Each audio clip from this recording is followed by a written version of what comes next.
প্রিয় দর্শক, এই মুহূর্তে আমার পাশে বসে আছে হাবড়া বিধানসভার একেবারে অবজারভার সাবির আলী খান। তার মুখ থেকে আমরা জিজ্ঞাসা করবো যেন 21শে জানুয়ারি একেবারে যে শহীদ মিনার ময়দানে যে একেবারে প্রোগ্রাম, মানুষের যে ঢল, এবং ময়দানে কিন্তু লোক একেবারে ঢুকতে পারেনি, অনেক মানুষ তারা রাস্তার একেবারে কোনায় কোনায় ঘুরতে হয়েছে।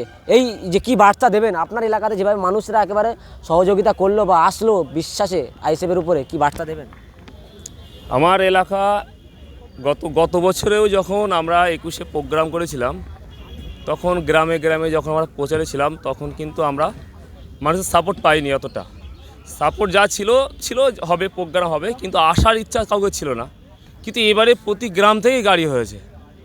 তার মানে এটাই প্রমাণ, মানুষ, প্রতিটা গ্রামের মানুষ চাইছে নওশাদ সিদ্দিকীকে।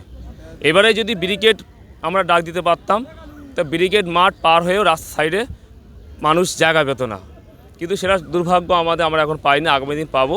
মানুষ চাইছে বেরিয়ে আসতে, যেটা ভিতরে ছিল, সে যে ভয়টা দেখি, যে ভয়ে বেশি ভিতরে ছিল, সেটা এখন আর নেই মানুষের মধ্যে। আপনার বিধানসভা কি বলবেন, কেমন সাড়া মিলছে, বা বিধানসভাটা কি আপনারা জিতছেন? আমার বিধানসভার ভৌগোলিক বিষয়টা একটু আলাদা রকমের অন্যান্য বিধানসভা থেকে। আমরা বাংলায় তো 294 বিধায়ক, আমরা তো 294 চাইনি, সেই টার্গেট আমাদের নেই।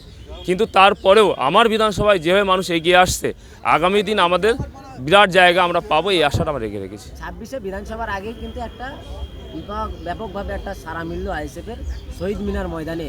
মাঠে এত বড় ময়দান ভরাট হয়ে গেল এবং জায়গা দিতে পারলো, রাস্তায় ঘুরতে হলো মানুষের। কি বার্তা দেবেন? আপনার বিধানসভার মানুষ আসলো এবং রাস্তায় ঘুরতে হলো আজকে এত মানুষের ভিড় হওয়ার জন্য। আমার বিধানসভায় যেভাবে লোক এসছে, তাতেই আমি হিসাব করে পাচ্ছি যে বাংলায় টোটাল কলকাতা ব্রিগেড, শহীদ মিনার, টোটাল মাঠটা যদি একটা হতো, আজকে মনে পূরণ হয়ে যেত। এটা আমার বিধানসভায় হিসাব করে আমি টোটাল বলতে পারছি।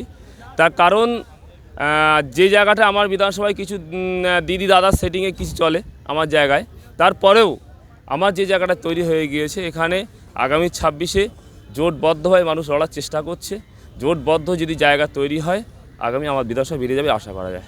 কর্মীদের জন্য কি বার্তা দেবেন? কর্মীদের জন্য তাদের আশার ছিল ব্রিগেড হবে, আমি বলেছিলাম হয়তো পারমিশন হয়ে যেতে পারে।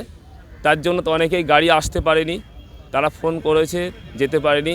কর্মীদের জন্য এই যে উদ্যোগ নিয়ে কাজ শুরু করেছিল, সেই উদ্যোগ থাকবে এবং 26শে আমরা জিতে নিয়ে আবার ব্রিগেডে আমরা আসবো, এটা আমাদের লক্ষ্য।